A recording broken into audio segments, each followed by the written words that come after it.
Llegó la fecha para recibir al padre.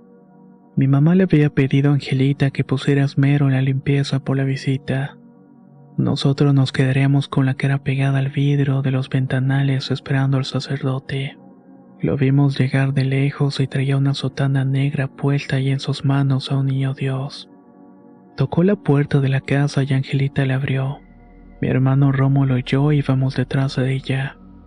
El cura tenía pinta de un hombre respetado, serio y al mismo tiempo amable. Lo hicimos pasar a la sala en donde ya estaba mi mamá esperando tan elegantemente como siempre. Pusieron al niño en la mesita del centro y todavía recuerdo que me gustó mucho el traje que llevaba puesto. Tenía una capucha azul adornada con lentejuelas como si fueran flores. Su vestidito era de color blanco con una montaña y nubes rojas. Además, en la cabeza llevaba una corona que a primera vista se veía que era de oro. El padre, con la voz pausada, nos habló de Dios, de desear el bien al prójimo, etc. También nos anunció que en unos minutos llegaría un grupo de mujeres, en su mayoría señoras. Estas hacían la función de rezadoras y ayudarían en la novena que iban a hacer en nuestra casa. De esta manera alejarían cualquier mal espíritu que estuviera afectando la salud de mi hermano.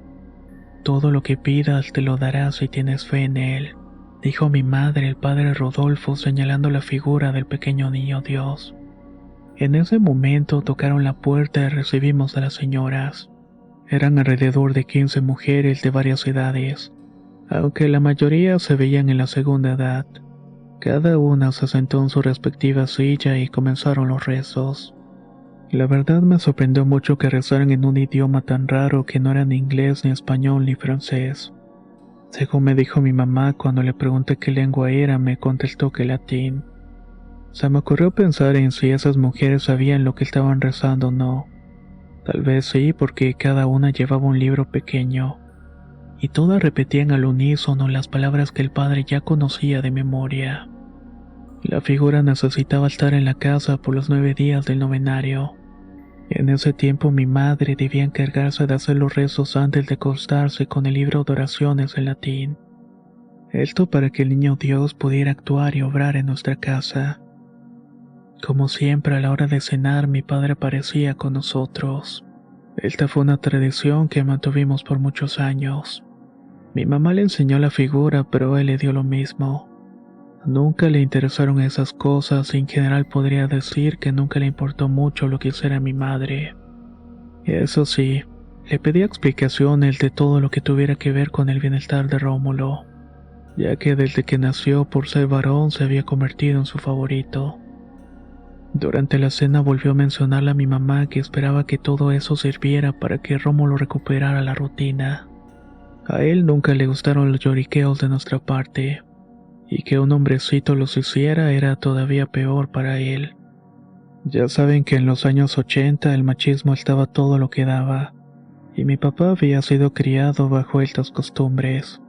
No sé qué pensarán los demás, pero al menos yo me imaginé que las pesadillas terminarían, pero fue todo lo contrario. Los terrores nocturnos regresaron a molestar a mi hermano. Esto obviamente preocupó mucho a Angelita.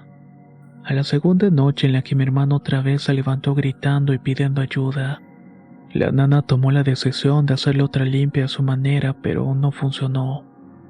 Al día siguiente, mientras tomábamos el desayuno, Angelita aprovechó que no estaba presente mi madre. Le preguntó a mi hermano si había escuchado de nuevo los duendes. Rómulo contestó que no. Ya no veía los duendes, pero sí una persona de gran tamaño. Su cabeza rozaba con el techo de la habitación y parecía que se agachaba un poco. Este ser caminaba de un lado para otro en el pasillo durante las madrugadas. Sus pasos eran lentos y raquíticos. Él lo veía porque tenía la costumbre de levantarse para ir al baño, y ni siquiera podía correr al cuarto de nuestros padres, al mío o al de Angelita. Por esa razón se ponía a gritar por ayuda. Al cuarto día por la mañana sonó el teléfono. Era la familia de Angelita y de su pueblo le había marcado para avisar que su madre estaba enferma. El yerbero había dicho que seguramente no pasaría de 3 días. Era ya una señora mayor. Por esa razón tuvo que dejarnos. Ahí me di cuenta de lo importante que era para nosotros, sobre todo porque se había convertido en nuestra fortaleza. Justamente 2 días después regresó aliviada de que su madre había mejorado y la había dejado en el pueblo un poco más estable. Lo primero que hizo fue preguntarle a Rómulo cómo se sentía y no hubo cambio. En esas noches de ausencia siguió viendo al hombre alto con las manos delgadas y los pies esqueléticos. Sin embargo, la última noche no se manifestó el hombre alto. Más bien, mi hermano escuchó como si un niño pequeño corriera por su habitación. Rómulo levantó la cabeza desde la cama y vio que en la puerta de su ropero se asomaba un niño que se movía lentamente. No era el hombre alto, pero se movía como la misma persona. Yo imaginé que lo hacía como los muñecos de las películas en stop motion. La angustia de Angelita le ayudó a atreverse a hablar con mi madre sobre lo que estaba pasando. Ella, con un tono de molestia, le respondió que estaba hablando con el padre Rodolfo sobre los terrores nocturnos de su hijo. El padre le dijo que eso era normal porque la lucha espiritual se estaba llevando a cabo en la casa. Por esa razón era vital seguir con las oraciones. Mi mamá nunca dudó ni siquiera un poco de las palabras del padre, más que nada porque se sentía parte de aquel grupo de mujeres. Por fin sentía que ya le habían aceptado por completo en esa clase social de apariencias y amistades falsas.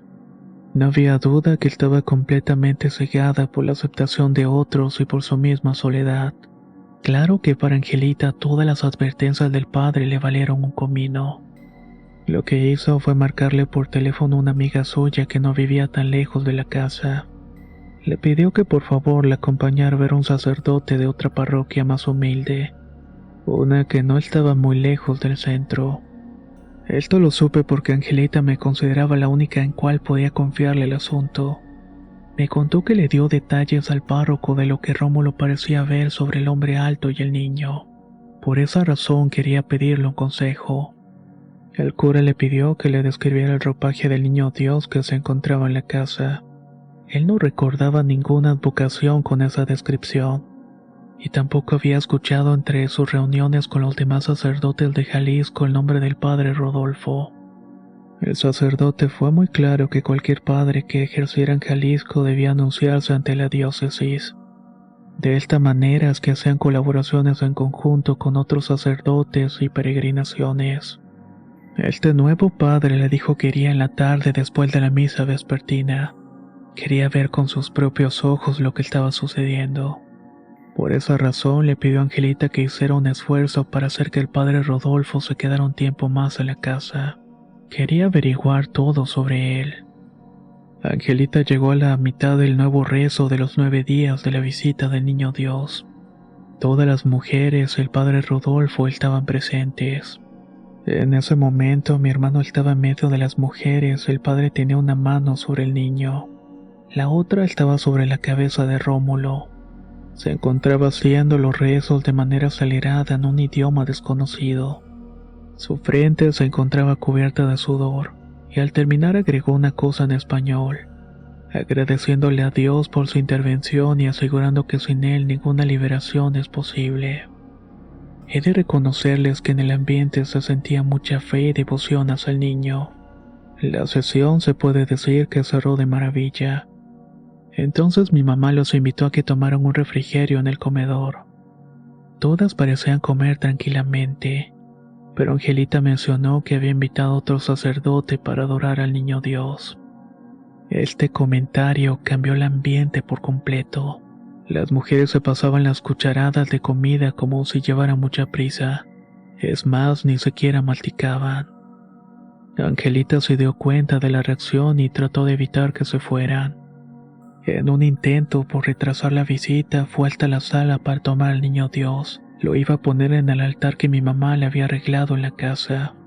Una de las mujeres corrió tras ella y quiso arrebatarle la figura. En ese pequeño forcejeo el Niño Dios resbaló de las manos de las dos.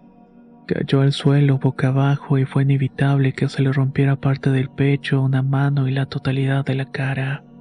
Todo se quedó en profundo silencio. Yo vi que algunas mujeres se llevaron las manos a la cabeza. De no ser por mi madre, posiblemente hubieran agarrado a golpes a Angelita y la hubieran corrido en ese instante.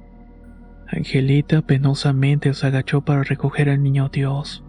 Yo corrí para ayudarla. Fueron apenas unos segundos, y se los juro, en los que alcanzó a voltear y vimos que dentro del niño Dios había otra cosa. Parecía una figura tallada en madera negra con una cara chata y ojos blancos. También tenía tierra y barro que lo cubría. Noté que Angelita abrió la boca como si quisiera decir algo, pero no pudo. Puse la mano en la figura y me di cuenta que estaba latiendo y se sentía caliente. Era como el palpitar de un corazón lo que sentí, como si esa figura de madera negra estuviera viva.